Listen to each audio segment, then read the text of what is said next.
श्रीमद्भागवत महापुराण तृतीय स्कंद अथ नवमोऽध्याय है। ब्रह्मा जी द्वारा भगवान की स्तुति। ब्रह्मा जी द्वारा भगवान की स्तुति। ब्रह्मा जी ने कहा, प्रभु आज बहुत समय के बाद मैं आपको जान सका हूँ। आज मैं बहुत समय के बाद आपको जान सका हूँ। ओह कैसे दुर्भाग्य की बात है कि देहधारी जीव आपके स्वरूप को नहीं जान पाते। अहो कैसे दुर्भाग्य की बात है कि देहधारी जीव आपके स्वरूप को नहीं जान पाते। भगवान आपके सिवा और कोई वस्तु नहीं है। जो वस्तु प्रतीत होती है वह भी स्वरूपतः सत्य नहीं है। जो प्रतीत हो रहा, जिनको मैं देख रहा हूं वह सत्य नहीं, सब वह नाशवान है, सत्य नहीं है। क्योंकि माया के गुणों के क्षुभित होने के कारण केवल आप ही अनेकों रूपों में प्रतीत हो रहे हैं। देव आपकी चित्त शक्ति के प्रकाशित रहने के कारण अज्ञान आपसे सदा ही दूर रहता है। आपका यह रूप जिसके नाभि कमल से मैं प्रकट हुआ हूँ, सैकड़ों अवतारों का मूल कारण है। इसे आपने सत्पुरुषों पर कृपा करने के लिए पहले पहल प्रकट किया है। परमात्मन आपका जो आनंद मात्र भेद रहित अखंड तेजोमय स्वरूप है, उसे मैं इससे भिन्न नहीं समझता।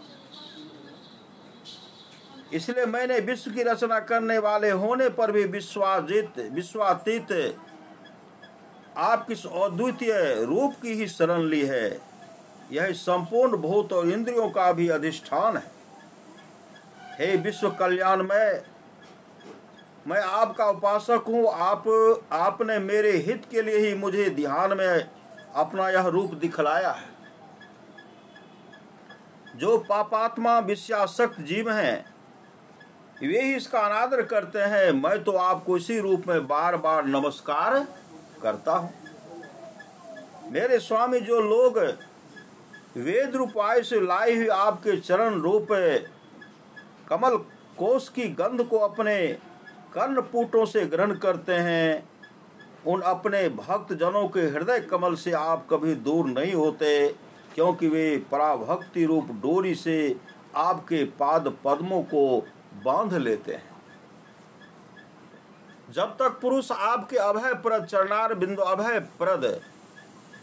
शरणार बिंदों का आश्रय नहीं लेता, तभी तक उसे धन, घर और बंधुजनों के कारण प्राप्त होने वाले भय, शोक, लालसा, दीनता और अत्यंत लोभ आदि सताते हैं। और तभी तक उसे मेरेपन का दुराग्रह रहता है, जो दुख का एकमात्र कारण है। जो लोग सब प्रकार के अमंगलों को नष्ट करने वाले आपके श्रवण कीर्तन आदि प्रसंगों से इंद्रियों को हटाकर लेश मात्र विषय सुख के लिए दीन और मन ही मन ललायित होकर निरंतर दुष्कर्मों में लगे रहते हैं, उन विचारों की बुद्धि देव ने हर ली। अच्युत उरुक्रम इस प्रजा को भूख, प्यास, वात, पित्त, कफ, सर्दी, गर्मी, हवा और वर्षा से परस्पर एक दूसरे से तथा कामाग्नि और दुस्सह क्रोध से बार बार कष्ट उठाते देखकर मेरा मन बड़ा खिन्न होता है। मेरा मन क्या होता? बड़ा खिन्न होता है। स्वामीन, जब तक मनुष्य इंद्रिय और विषय रूपी माया के प्रभाव से आपसे अपने को भिन्न देखता है, तब तक उसके लिए इस संसार चक्र की निवृत्ति नहीं होती। यद्यपि यह मिथ्या है, तथापि कर्मफल भोग का क्षेत्र होने के कारण उसे नाना प्रकार के दुखों में डालता रहता है। देव, औरों की तो बात ही क्या, जो साक्षात मुनि हैं वे भी यदि आपके कथा प्रसंग से विमुख रहते हैं, जो साक्षात देव, औरों की तो बात ही क्या है, जो साक्षात मुनि है, वे भी यदि आपके कथा प्रसंग से विमुख रहते हैं। कथा प्रसंग मतलब वे भी आपके सत्संग से, आपका कथा चर्चा गुणगान होता है, अगर वे विमुख रहते हैं मतलब विमुख रहते हैं, तो उन्हें संसार में फंसना पड़ता, उनको संसार में फंसना पड़ता, हुए आवागमन के चक्कर में पड़ते रहेंगे। वे दिन में अनेक प्रकार के व्यापारों के कारण विक्षिप्त चित्त रहते हैं। वे दिन में अनेक प्रकारों के व्यापारों के चलते, ये नहीं हुआ, वो नहीं हुआ, मन में तरह तरह का चिंता करते रहते हैं। वे दिन में अनेक प्रकार के व्यापारों के कारण विक्षिप्त चित्त रहते हैं। रात्रि में निद्रा में अचेत पड़े रहते हैं। रात्रि में क्या करते हैं? निद्रा में अचेत पड़े रहते हैं। उस समय भी तरह तरह के मनोरथों के कारण क्षण क्षण में उनकी नींद टूटती रहती है। नींद हमेशा टूटती रहती है तथा दैवश उनकी अर्थ सिद्धि के सब उद्योग भी विफल होते रहते हैं। और सिद्धि जो आने वाला है सब विफल होते रहते हैं। नाथ, आपका मार्ग केवल गुण श्रवण से ही माना जाता है। गुण श्रवण मतलब सुनने से ही माना जाता है। आप निश्चय ही मनुष्यों के भक्ति योग के द्वारा परिशुद्ध हुए हृदय कमल में निवास करते हैं। पुण्य श्लोक प्रभो, आपके भक्तजन जिस जिस भावना से आपका चिंतन करते हैं उन साधु पुरुषों पर अनुग्रह करने के लिए आप वही वही रूप धारण कर लेते हैं। भगवान वही वही रूप धारण कर लेते हैं। भगवान आप एक हैं तथा संपूर्ण प्राणियों का अंतःकरण में स्थित उनके परम हितकारी अंतरात्मा हैं। इसलिए यदि देवता लोग भी हृदय में तरह तरह की कामनाएं रखकर भांति भांति की विपुल सामग्रियों से आपका पूजन करते हैं तो उससे आप उतने प्रसन्न नहीं होते जितने सब प्राणियों पर दया करने से होते हैं। जो सब प्राणी पर दया करते हैं, कुत्ता है, बिल्ला है, मतलब सब जीव पर, जिनके द्वारा हिंसा आदि कार्य नहीं होता है, जो हिंसा नहीं करते, सब प्राणियों पर दया करते हैं। किंतु वह सर्वभूत दया असत पुरुषों को अत्यंत दुर्लभ है। जो कर्म आपको अर्पण कर दिया जाता है उसका कभी नाश नहीं होता। जो कर्म भगवान को अर्पण कर देते हैं उसका कभी नाश नहीं होता, वह अक्षय हो जाता है, उसका कभी नाश नहीं होता। अतः नाना प्रकार के कर्म, यज्ञ, दान, कठिन तपस्या और व्रत आदि के द्वारा आपकी प्रसन्नता प्राप्त करना ही मनुष्य का सबसे बड़ा कर्म फल है। क्या? यज्ञ कीजिए, दान कीजिए, कठिन तपस्या कीजिए और व्रत भी कीजिए। व्रत आदि के द्वारा आपकी प्रसन्नता प्राप्त करना ही मनुष्य का सबसे बड़ा कर्म फल है। कोई यज्ञ करके, कोई दान करके, कोई पूजा करके, कोई तपस्या करके आपकी प्रसन्नता प्राप्त करना ही मनुष्य का सबसे बड़ा कर्म फल है। क्योंकि आपकी प्रसन्नता होने पर ऐसा कौन फल है जो सुलभ नहीं हो जाता। आप सर्वदा अपने स्वरूप के प्रकाश से ही प्राणियों के भेद स्वरूप अंधकार का नाश करते हैं तथा ज्ञान का अधिष्ठान साक्षात परम पुरुष हैं। मैं आपको नमस्कार करता हूँ। संसार की उत्पत्ति, स्थिति और संहार के निमित्त से जो माया की लीला होती है वह आपका ही खेल है। अतः आप परमेश्वर को मैं बार बार नमस्कार करता हूँ। जो लोग प्राण त्याग करते समय, जब मृत्यु होने लगती है, जो लोग प्राण त्याग करते समय आपके अवतार, गुण और कर्मों को सूचित करने वाले देवकी नंदन, जनार्दन, कंस निकंदन आदि नामों का विवश होकर भी उच्चारण करते हैं, वे अनेकों जन्मों के पापों से तत्काल छूटकर मायादि आवरणों से रहित ब्रह्म पद प्राप्त करते हैं। अगर उनके मुख से निकल गया हे कृष्ण, हे राम, हे गुरु आदि आदि, अगर मुख से निकल गया वे अनेकों जन्मों के पापों से तत्काल छूटकर, अनेक जन्मों का पाप जो है तत्काल छूट कर मायादि आवरणों से रहित ब्रह्म पद को प्राप्त करते हैं। चलो ऐसे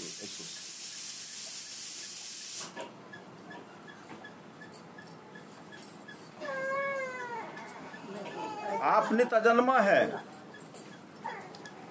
मैं आपकी शरण लेता हूँ। श्री सदगुरु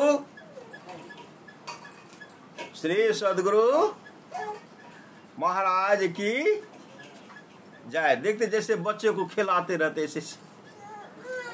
श्री सदगुरु भगवान इस विश्व वृक्ष के रूप में भगवान श्री सदगुरु भगवान इस विश्व वृक्ष के रूप में आप ही विराजमान हैं। आप ही अपनी मूल प्रकृति को स्वीकार करके जगत की उत्पत्ति, स्थिति और प्रलय के लिए मेरे अपने और महादेव जी के रूप में 3 प्रधान शाखाओं में विभक्त हुए हैं। और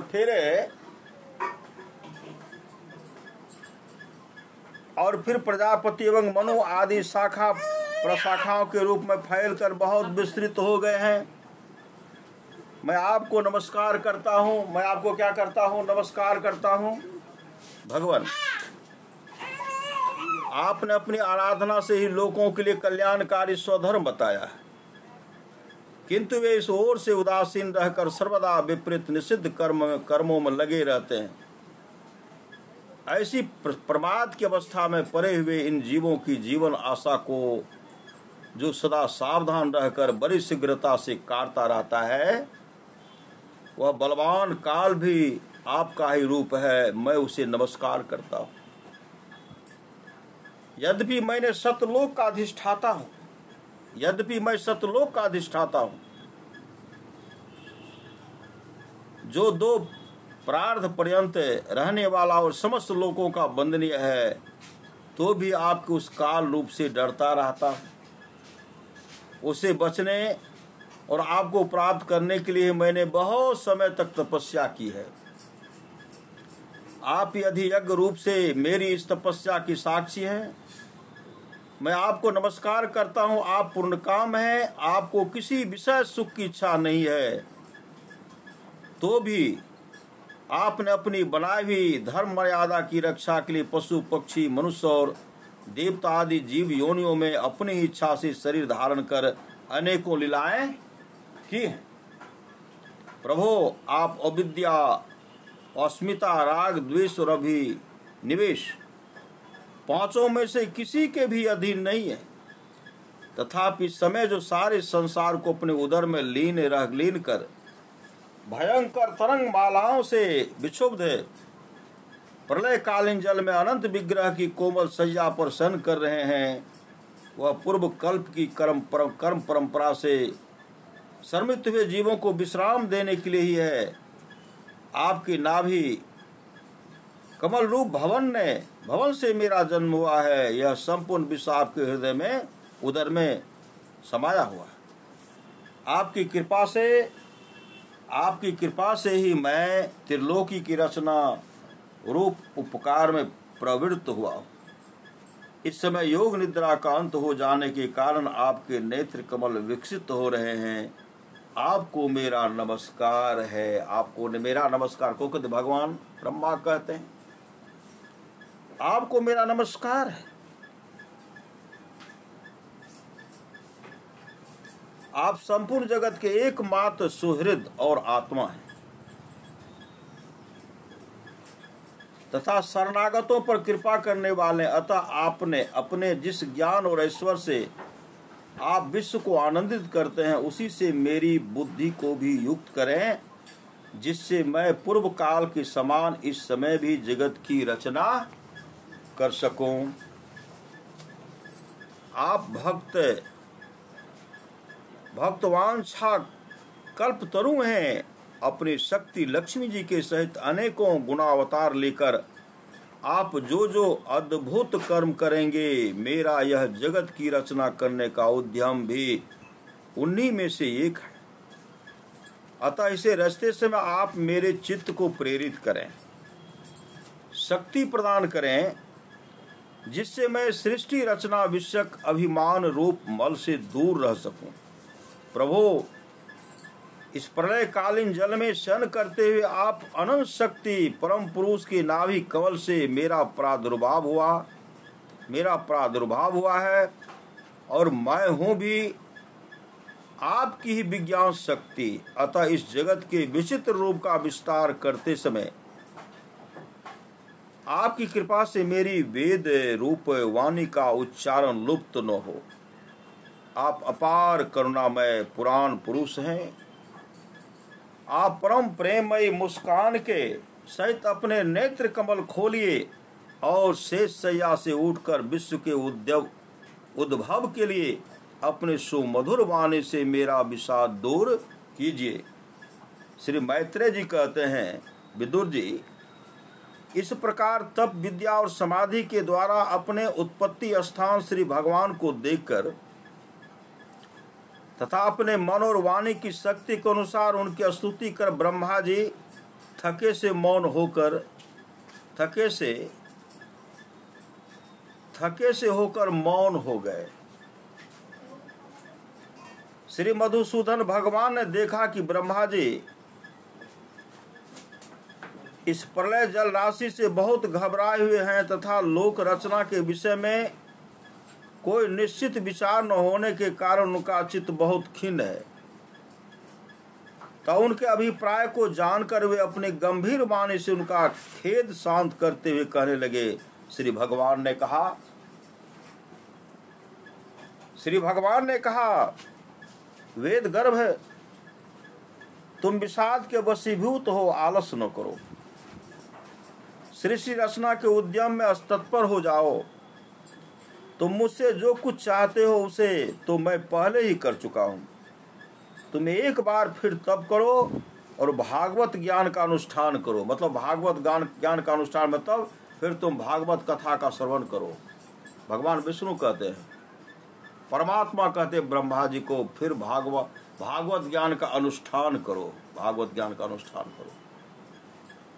उनके द्वारा तुम सब लोगों को स्पष्टतया अपने अंतःकरण में देखोगे। करते करते अनुष्ठान करोगे, सब लोगों को अपने अंतःकरण में, अपने अंदर में देखोगे। फिर भक्ति युक्त और समाहित चित्त होकर तुम संपूर्ण लोक और अपने में मुझको व्याप्त देखोगे तथा मुझ में संपूर्ण लोक और अपने आप को देखोगे। संपूर्ण लोक को भी देखोगे जब भागवत कथा का श्रवण करोगे, इसका अनुष्ठान करोगे। जिस समय जीव काष्ठ में व्याप्त अग्नि के समान समस्त भूतों में मुझे ही स्थित देखता है, उस समय वह अपने अज्ञान रूप मल से मुक्त हो जाता है। जब वह अपने को भूत, इंद्रिय, गुण और अंतःकरण से रहित तथा स्वरूपतः मुझसे अभिन्न देखता है, तब मोक्ष पद प्राप्त कर लेता है। तब क्या होता है? मोक्ष पद प्राप्त कर लेता है। ब्रह्मा जी, नाना प्रकार के कर्म संस्कारों के अनुसार अनेक प्रकार की जीव सृष्टि को रचने की इच्छा होने पर भी तुम्हारा चित्त मोहित नहीं होता। यह मेरी अतिशय कृपा का ही फल है। तुम सबसे पहले मंत्र दृष्टा हो। प्रजा उत्पन्न करते समय भी तुम्हारा मन मुझ में ही लगा रहता है। इसी से पापमय रजोगुण तुमको बांध नहीं पाता।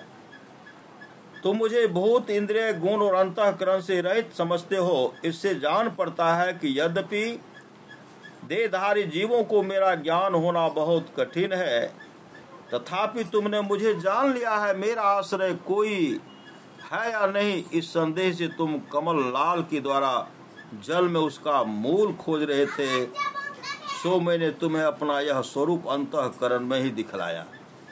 मेरा मूल जो कमल लाल में खोज रहे थे, उस भक्ति भाव को जानकर, देख करके मैंने अपना यह रूप दिखलाया।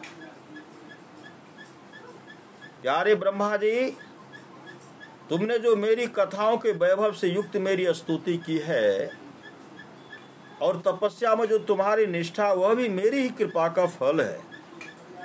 लोक रचना की इच्छा से तुमने सगुण प्रतीत होने पर भी जो निर्गुण रूप से मेरा वर्णन करते हुए स्तुति की है, उससे मैं बहुत प्रसन्न हूँ। तुम्हारा कल्याण हो। मैं समस्त कामनाओं और मनोरथों को पूर्ण करने में समर्थ हूँ। जो पुरुष नित्य प्रति इस स्तोत्र द्वारा स्तुति करके मेरा भजन करेगा, उस पर मैं शीघ्र ही प्रसन्न हो जाऊंगा। तत्ववेताओं का मत है कि पूर्ति, तप, यज्ञ, दान, योग और समाधि आदि साधनों से प्राप्त होने वाला जो परम कल्याण में फल है वह मेरी प्रसन्नता ही है। विधाता मैं आत्माओं का भी आत्मा और स्त्री पुत्रादि प्रियों का भी प्रिय हूँ। देहादि भी मेरे ही लिए प्रिय हैं। अतः मुझसे ही प्रेम करना चाहिए। मुझसे क्या करना चाहिए? प्रेम करना चाहिए। ब्रह्मा जी त्रिलोकी को तथा जो प्रजा इस समय मुझ में लीन है उसे तुम पूर्व कल्प के समान मुझसे उत्पन्न हुए अपने सर्ववेदमय स्वरूप से ही स्वयं ही रचो। श्री मैत्रेय जी कहते हैं, प्रकृति और पुरुष के स्वामी कमलनाथ भगवान सृष्टिकर्ता ब्रह्मा जी को इस प्रकार जगत की अभिव्यक्ति करवाकर अपने उससे नारायण रूप से अदृश्य हो गए। इति श्रीमद्भागवते महापुराणे पारमहंस्यां संहितायां तृतीय स्कंधे नमोऽध्यायः। श्री सद्गुरु महाराज की जय। श्री सद्गुरु महाराज की जय। श्री सद्गुरु महाराज की जय।